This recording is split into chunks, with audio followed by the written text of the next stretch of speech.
Hello everyone and welcome to Copenhagen. Today all the European countries gather in Denmark with the purpose of supporting the Ukrainian Recovery Fund. I'm very happy that together with the Netherlands, Denmark is taking the first step pledging financial support to the cultural recovery of Ukraine. We are today sending a very clear message to Mr. Putin. Stop bombing culture. And if he continues, we will rebuild. That is why the colleagues of all the European countries in a couple of minutes gather here in Denmark. I hope to persuade my colleagues to do the same as Denmark and Netherlands are doing, pledging clear and specific financial support to the cultural recovery of Ukraine. I'm also very happy today to be joined by Commissioner Glenn Micallef and the Ukrainian Minister for Culture, who will now take the floor. The floor is yours. Thank you, Jakob. We are very grateful in Ukraine to the Danish side for your support and for such a unique opportunity to discuss the assistance to Ukraine. And we understand that this event that we are having today is a truly unique case for international diplomacy. And we are extremely grateful to all the Danish people for the incredible support of Ukraine. We feel it.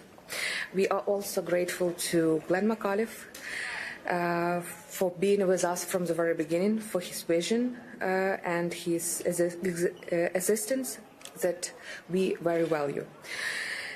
And today, indeed, Russian Federation is deliberately attacking Ukraine every day, and as of now, 1,612 objects all around Ukraine, cultural heritage sites are being destroyed, and 27 of them completely destroyed.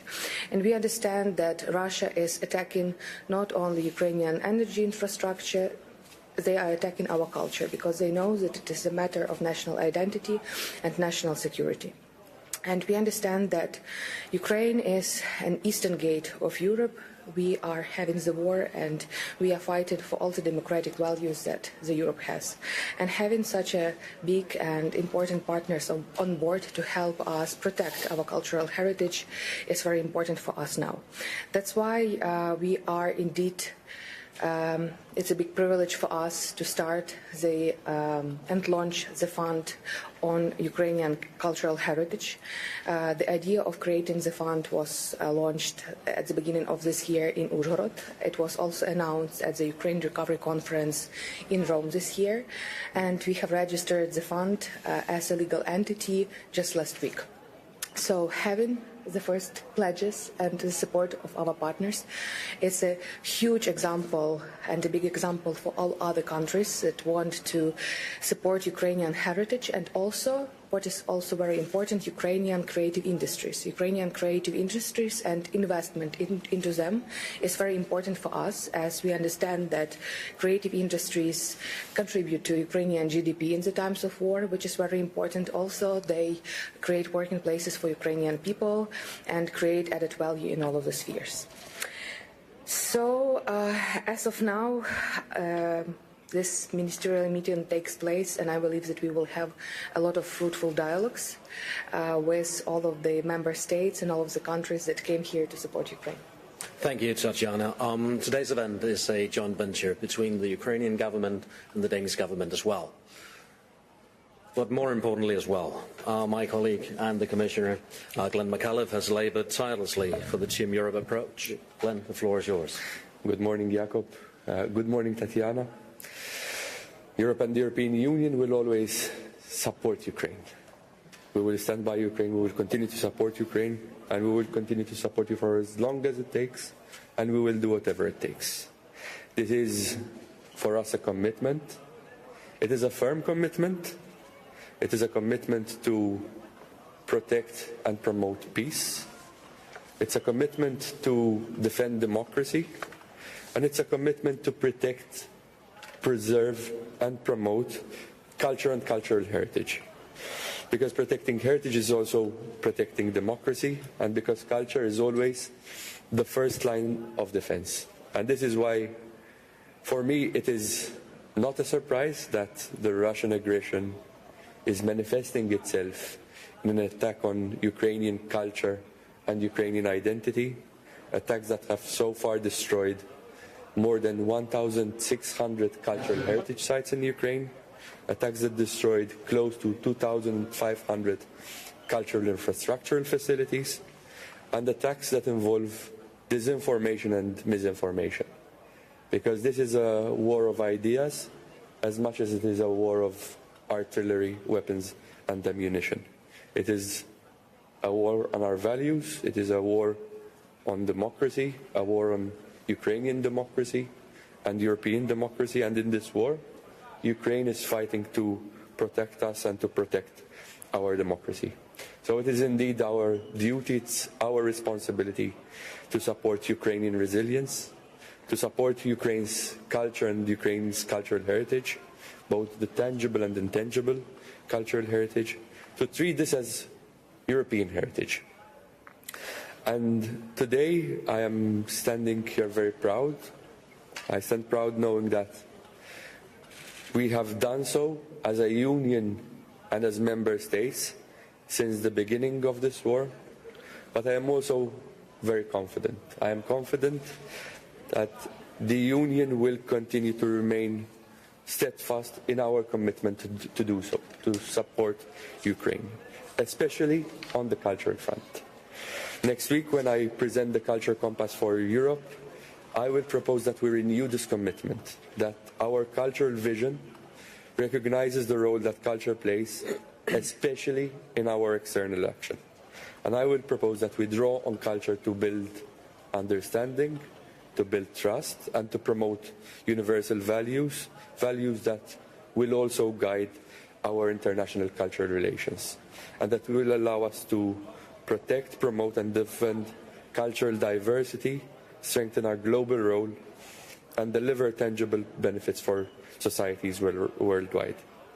This will require that we systematically and strategically integrate culture into our external actions, and that we align cultural actions to geopolitical priorities. And I am convinced that this will facilitate the integration process of enlargement countries, and that it will help us build sustainable relations with neighboring regions and beyond. To conclude very briefly, and specifically on the Union's support to Ukrainian culture, I want to highlight some examples of our support and to announce some new developments. This July, at the Ukraine Recovery Conference in Rome, I announced the Team Europe for Cultural Heritage in Ukraine, as well as an additional allocation of €2 million from Creative Europe.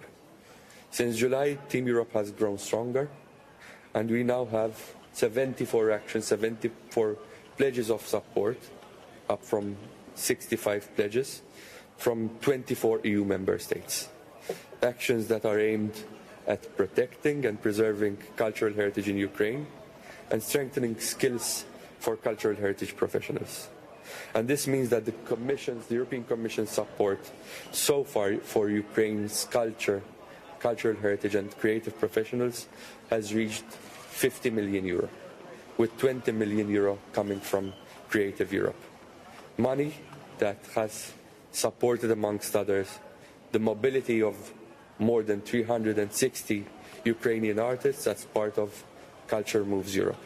And of course, there is more work to do, and this is our duty, it is our responsibility, it is an investment in the future, and Ukraine's future is in the European Union. Thank you so much, Glenn. So in conclusion, we are hoping to open and pave another avenue of support for Ukraine coming this conference. I will leave the floor to journalists with questions, should there be any. Danish TV2, perhaps. TV2 Denmark, question for Tetyana. The war is still going on. Why a fund now to rebuild the cultural heritage? Yes, indeed, the war is still going on, and Ukrainian people keep fighting against the Russian aggression. But we understand that nowadays, Ukrainian culture is not only about the buildings itself.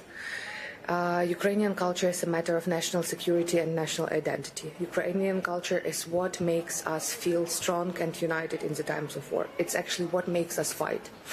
And when Russian troops go inside the cities, first, what they target is libraries, our museums, because they want to erase our identity.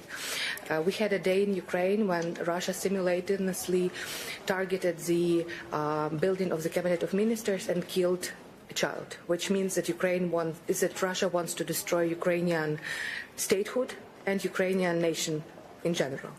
So we are united by culture. We feel that Ukrainians are strong when they feel that they have national identity, our culture and our history. That's why preserving cultural heritage is extremely important during the times of war, even if it's going on, because we need to restore even on our way to the victory. That's why creating Cultural Heritage Fund is very important for us now. Thank you. Follow up? No?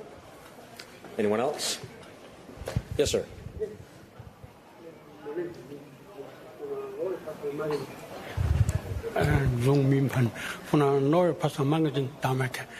Minister, can I ask you a question? If the war stops, what do you prefer in your country?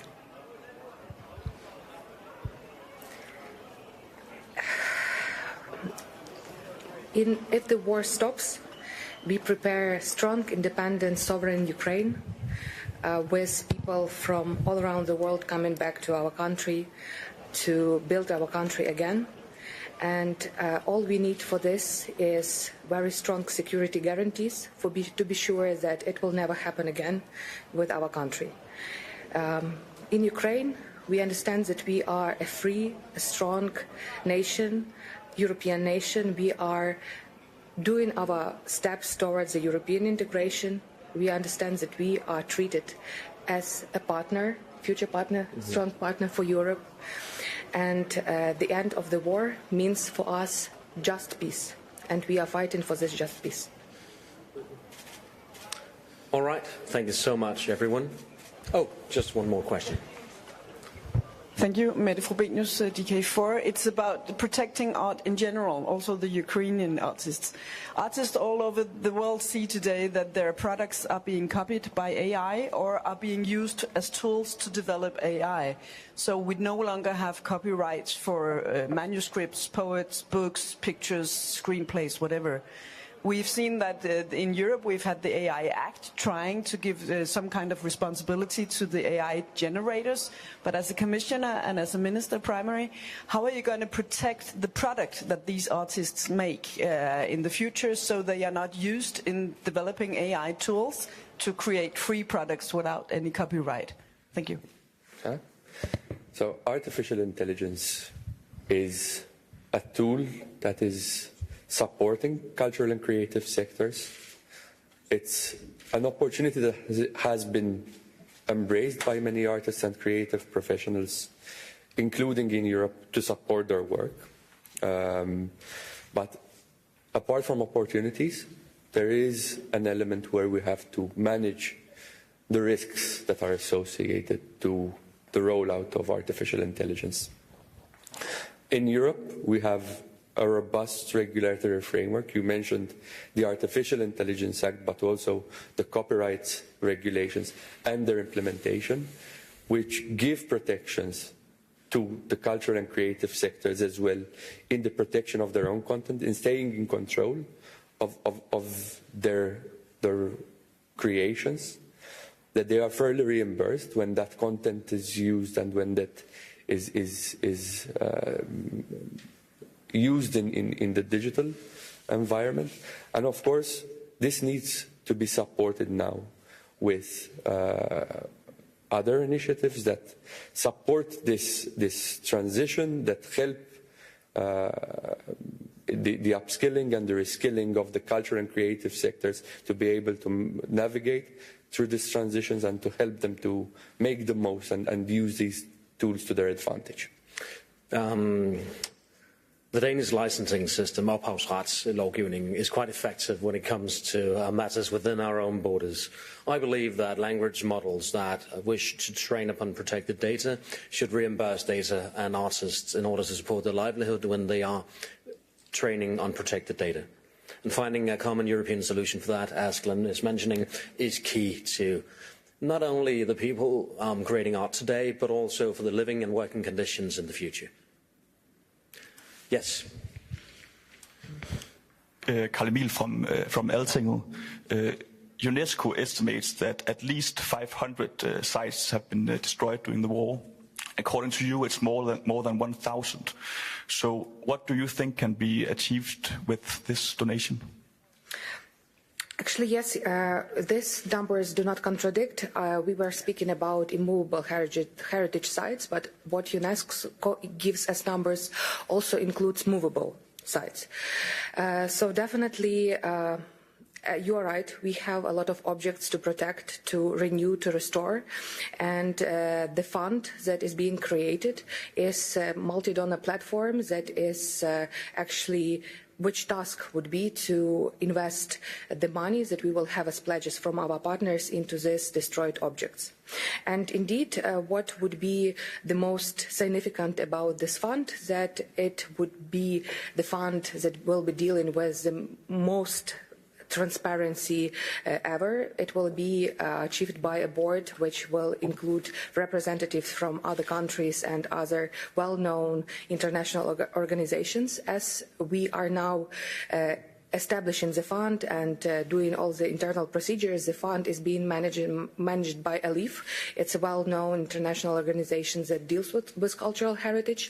For us, Ukraine is a big homework to create a decent portfolio of objects, both movable and immovable, that need to be restored. And today, during my presentation at the ministerial meeting, we will launch a website which will actually be having this first portfolio of objects that will need to be included into the work of the fund, and definitely this portfolio will grow and grow day by day. But we are indeed very grateful to our partners to help us establish this fund to fund these objects.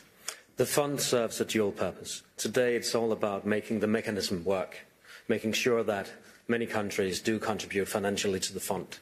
Once that is settled, well, the fund can support Ukraine during the war. When the war ends, the mechanism is in place and the fund is able to accept hopefully larger donations when the coalition of the willing and other entities, well, can shift their focus from military donations until cultural donations. But it should be two avenues supporting the same goal: a free and independent Ukraine while the war is going on, supporting restoring culture and maintaining culture. When the war ends, a stronger mechanism for rebuilding. How much money do you think they need?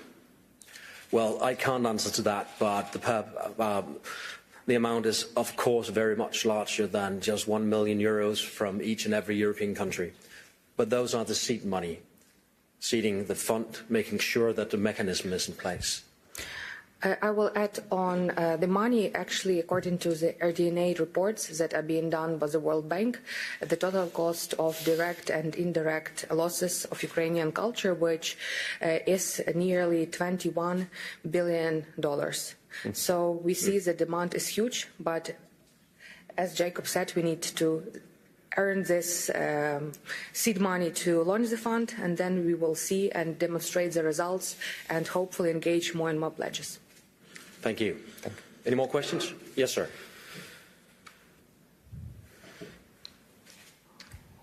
Thank you. Ahmed, last week in Denmark. As a very quick follow-up to the brief alluding to intelligible culture, how much do you see rebuilding Ukrainian culture as a process that extends to the diaspora outside of Ukraine? Thank you. Yes, indeed, the diaspora of Ukraine is also our huge and big partner, and as of now, not only the Ukrainian Cultural Heritage Fund is being established, also we have established Culture Resilience Alliance. And the organizations as Fund of Ukrainians has already joined this Culture Resilience Fund, and they will also help us to unite partners around the fund. So we see the role of Ukrainian diaspora huge.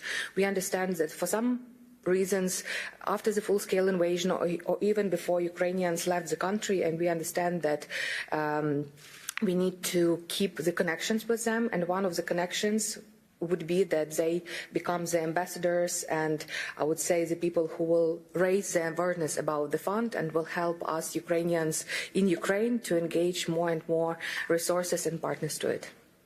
All right. Thank you so much, everyone. Please.